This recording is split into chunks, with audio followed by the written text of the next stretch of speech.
Hi, good morning, everyone. It's Miss Wicks. We are moving along to reading with our group number 1 in Across the Meadow, Book 2C. First, I would like to talk with you about this reading log that I put in your new packet that I dropped off on Friday last week.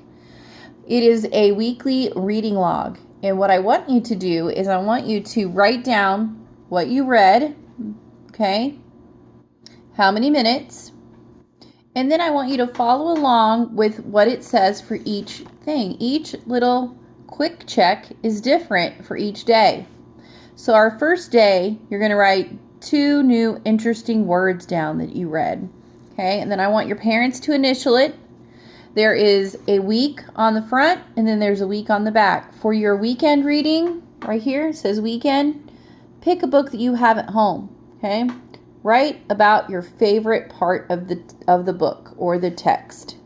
Okay, these I would kind of like you to keep up and read along with me in your book Across the Meadow. You can write down the title of the story and how many minutes you read, and then again the 2 interesting words. So for group 1 today, we're reading this story called Bird's Nests, and it is on page 77, and here are some words to watch for.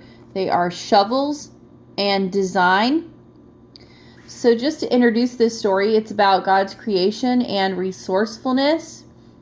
Let's think, why would a bird build its nest in a meadow? And which bird uses its beak as a shovel? Let's answer these questions and more as we read about unique birds' nests. What do you think is the best place for a bird's nest?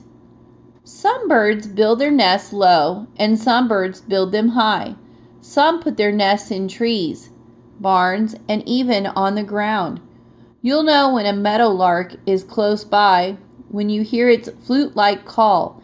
If you walk through a meadow, you might want to be careful where you walk. The meadowlark builds its nest on the ground. And there's a meadowlark there in our picture. In a grassy field of meadows. That's how he gets its name. The well-hidden nest is cup-shaped and made of loose, dry grass and stems.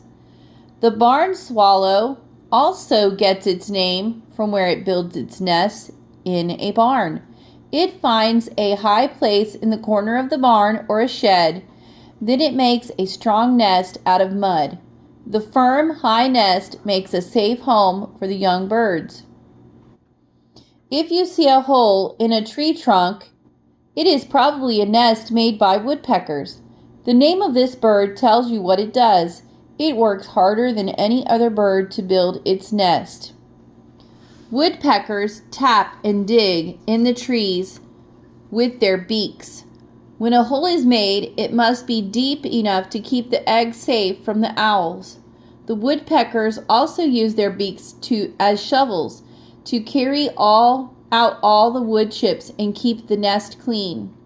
The eagle builds its nest in tall trees or on the side of cliffs. Few people ever see a nest like this one. The eagle's nest is made of sticks and grass. It is flat like a plate, and it is so large and heavy that a child cannot lift it.